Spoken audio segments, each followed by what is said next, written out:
Hello everyone, welcome to my channel. Hi, myself Salma. I am currently working in AIMS Kolani as a nursing officer and I have secured All India rank 87 in NORCET 5. तो NORCET बहुत पास से 20-25 दिन ही बाकी है, तो इस time पे आपको मैक्सिमम टू मैक्सिमम स्टडी करना है और मैंने जो 30 डेज का प्लान बताया है उसके हिसाब से स्टडी करना स्टार्ट कर दो और मैक्सिमम आउटपुट ले लो इस टाइम पे, ताकि आप एग्जाम देके जब आओगे ना उस रात को एक चैन का नींद, एक सुकून भरी नींद आप ले सको। इस टाइम पे मेहनत जितना हो सके करते जाओ और एग्जाम देके जब आओगे ना उस नाइट को फिर रियलाइज करना कि मेरी ये मेहनत काम आई और आज मैं सुकून का नींद ले रही हूँ। तो ले रही हूँ या फिर ले रहा हूँ, तो इसलिए पढ़ते जाओ। और इस टाइम पे सबसे ज्यादा इम्पोर्टेंट है तुम्हारी कॉन्फिडेंस, जो खुद के ऊपर होना चाहिए। आप खुद के ऊपर भरोसा रखो और बहुत सारा मेहनत करते जाओ। कोई भी नेगेटिव थॉट्स मत लाओ दिमाग में। आप जो भी स्टडी कर रहे हो परफेक्ट कर रहे हो, लेकिन हाँ रिवीजन बहुत अच्छी तरीके से करना होगा। इस टाइम पे रिवीजन बहुत बहुत इम्पोर्टेंट है। और दूसरा इम्पोर्टेंट पॉइंट है कि एमसीक्यू प्रैक्टिस। एमसीक्यू प्रैक्टिस आपको एवरी डे करना है, हो सके तो एवरी डे एक टेस्ट भी दे दो। इससे ना आपका प्रिपरेशन का जो लेवल है वो हाई हो जाएगा और आप जान पाओगे कि कौन सा चीज आपका मिस्टेक हो रही है टेस्ट में, तो उस हिसाब से आप स्टडी कर सकते हो, आप खुद को करेक्ट कर सकते हो। तो इस तरीके से स्टडी करो। और तुम्हें पता है कि नॉर्सेट डे बाय डे कितना टफ होता जा रहा है और क्या पता नेक्स्ट ईयर कुछ और उन लोगों को क्राइटेरिया ऐड कर दे, स्किल टेस्ट ऐड कर दे या फिर एक्सपीरियंस ऐड कर दे क्राइटेरिया के साथ, तो ऐसा हो सकता है। तो अभी जितना जल्दी हो सके अपना सिलेक्शन लो, बाद में बहुत कुछ क्या पता ऐड हो सकता है और नॉर्सेट क्रैक करना और भी ज़्यादा डिफिकल्ट हो सकता है। तो जितना जल्दी हो सके अपना सिलेक्शन ले लो, अपना ड्रीम जॉब को पालो और एक सुकून भरी लाइफ को जियो। तो अभी चलते हैं मेन टॉपिक के ऊपर। अभी इस वीडियो में मैं 50 ऐसी टॉपिक के बारे में बोलूंगी जिससे क्वेश्चन पूछा जाता ही जाता है, मतलब बहुत बहुत हाईली चांस है कि उससे क्वेश्चन बहुत सारा क्वेश्चन देखने को मिलेगा एग्जाम हॉल में। तो अभी मैं टॉपिक बोलती जा रही हूँ, आप एक पेपर पेन लेके बैठ जाओ और मेरे साथ साथ ये टॉपिक को अपने नोटबुक में लिखते जाओ और इस टॉपिक के ऊपर थोड़ा ज्यादा फोकस करना। बाकी भी आप पढ़ो, सब कुछ स्टडी करो, लेकिन ये सारे टॉपिक को बिल्कुल भी छोड़ के मत जाना, पढ़ना ही पढ़ना है। तो फर्स्ट टॉपिक है ब्लड ट्रांसफ्यूजन रिएक्शन। इससे क्वेश्चन घुमा फिरा के पूछते हैं। Second APH, PPH, then bed sore. Bed sore से क्वेश्चन पूछते हैं, ये तो मतलब कंपलसरी है कि पूछते ही बेड सोर से। Then central line. Nowadays central line important topic है, बहुत इंपॉर्टेंट टॉपिक है क्योंकि इससे क्वेश्चन पूछा जा रहा है अभी। देन फ्लूइड इलेक्ट्रोलाइट इम्बैलेंस, ये बहुत इंपॉर्टेंट है, इससे भी एक ना एक क्वेश्चन पूछेंगे ही, याद रखना। जैसे कि पेशेंट का बर्न हो गया तो कौन सा इलेक्ट्रोलाइट इसमें इम्बैलेंस होगा, ऐसा करके क्वेश्चन पूछा जाएगा। तो फ्लूइड इलेक्ट्रोलाइट इम्बैलेंस बहुत इंपॉर्टेंट है, एक भी मत छोड़ना। इससे सोडियम, पोटेशियम, मैग्नीशियम, कैल्शियम, ये सारा सब कुछ पढ़ के जाना। देन लेबर पढ़ के जाना, ठीक है। First stage, second stage, third stage, fourth stage, सारा सब कुछ पढ़ के जाना। लेबर को अच्छे तरीके से पढ़ लेना। देन प्लासेंटा प्रीविया, प्लासेंटा एक्रीटा, ये सब भी पढ़ के जाना। इक्लैम्सिया, पीपीएच, ये भी इम्पोर्टेंट टॉपिक है। देन डायरिया बहुत इम्पोर्टेंट है पीडिया में।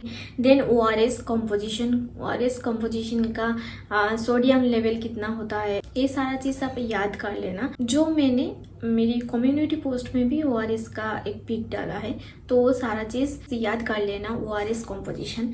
देन जीटीपीएएल स्कोर याद करना। देन टीपीएन भी इम्पोर्टेंट है बहुत फंडामेंटल में। और क्रिटिकल केयर का सब कुछ इम्पोर्टेंट है, ठीक है। क्रिटिकल केयर बहुत अच्छे तरीके से पढ़ के जाना। देन एसिड बेस बैलेंस, ये भी बहुत इम्पोर्टेंट, बहुत ज़्यादा। और सब्जेक्ट में अगर बात किया जाए तो फंडामेंटल, पीडिया, ओबीजी, मेशन, देन साइकेट्री, ये सारा जो सब्जेक्ट है बहुत इंपॉर्टेंट है और सेटेट के लिए ये सारा सब्जेक्ट बहुत अच्छे से पढ़ के जाना। देन सक्शन ट्यूब पढ़ के जाना, ओपन क्लोज सक्शन ट्यूब, ये सारा चीज पढ़ के जाना। ET tube, TT tube, tracheostomy care, ये सारा चीज़ बहुत बहुत इम्पोर्टेंट है। देन वाइटल साइन से तो क्वेश्चन पूछेगा ही पूछेगा। कोई एक अप्लाइड क्वेश्चन दे देगा कि पेशेंट का 4 to 5 एपिसोड वॉमिटिंग हो गया है तो कौन सा टेम्परेचर, पल्स रेट, बीपी सब कुछ दे देगा और पूछेगा कि इसमें से कौन सा चीज़ है कि पहले चेक करना है। तो ऐसा टाइप क्वेश्चन पूछेगा वाइटल साइंस से। तो वाइटल साइंस अच्छी तरीके से पढ़ के जाना। देन ईसीजी बहुत इंपॉर्टेंट है। ईसीजी का वेरिएशन, VT में क्या होता है ईसीजी, ये सारा चीज ना आप एक दिमाग में इमेज बसा लेना ईसीजी का कि VT में ईसीजी कैसा दिखता है। देन कॉन्ट्रासेप्टिव मेथड, OBG भी बहुत इंपॉर्टेंट है नॉर्सेट के लिए। जो सब्जेक्ट है मेजर सब्जेक्ट है, इसमें से बहुत सारा क्वेश्चन देते हैं तो इसलिए कॉन्ट्रासेप्टिव मेथड से भी एक क्वेश्चन पूछा जाता है हमेशा। मतलब ये सारा जो टॉपिक मैं अभी बोल रही हूँ ना, ये 50 टॉपिक इससे क्वेश्चन देता ही देता है। देन APCO2 में भी पढ़ के जाना। देन ड्रग में से डिगोक्सिन अच्छे से पढ़ के जाना। देन HIV, TB, अभी जो CRE में एड्स के बारे में बहुत सारा क्वेश्चन पूछा था तो मुझे ऐसा लग रहा है कि नॉर्सेट 8 में भी HIV एड्स से बहुत क्वेश्चन पूछेगा तो इसलिए HIV एंड TB बहुत अच्छे तरीके से पढ़ के जाना। Then O2 administration, flow rate, venturi masks का कलर कोड, ये सारा चीज़ पढ़ के जाना। ड्रग कैलकुलेशन से क्वेश्चन हर नॉर्सेट में आता है एक करके, तो ये तो आप करके ही जाना। देन CPR भी बहुत इंपॉर्टेंट है। CPR से भी अप्लाइड क्वेश्चन आता है। IV fluid, hypovolemia, hypervolemia, then IV fluid जो भी है, NS, RL, बर्न इंजुरी में कौन सा फ्लूइड दिया जाता है, ये सारा चीज आप अच्छे से याद कर लेना है ना। IV फ्लूइड से डायरेक्टली अगर नहीं पूछेगा तो उससे रिलेटेड करके पूछेगा। IV फ्लूइड अपने अच्छे तरीके से पढ़ लिया ना तो दूसरा क्वेश्चन का भी आंसर आप कर लोगे, तो इसलिए IV फ्लूइड भी बहुत अच्छे तरीके से पढ़ना। पोजीशनिंग से भी हमेशा क्वेश्चन पूछा जाता है। आफ्टर रेनल बायोप्सी कौन सा पोजीशन देना है और बहुत सारा पोजीशन जो होता है ना, सारा पोजीशन को पढ़ लेना। देन BMW इससे क्वेश्चन देता ही देता है, चाहे कुछ भी हो जाए। मतलब ब्लाइंडली कोई भी इंसान बोल सकता है कि इससे क्वेश्चन देगा एक, तो BMW अच्छे से पढ़ के जाना।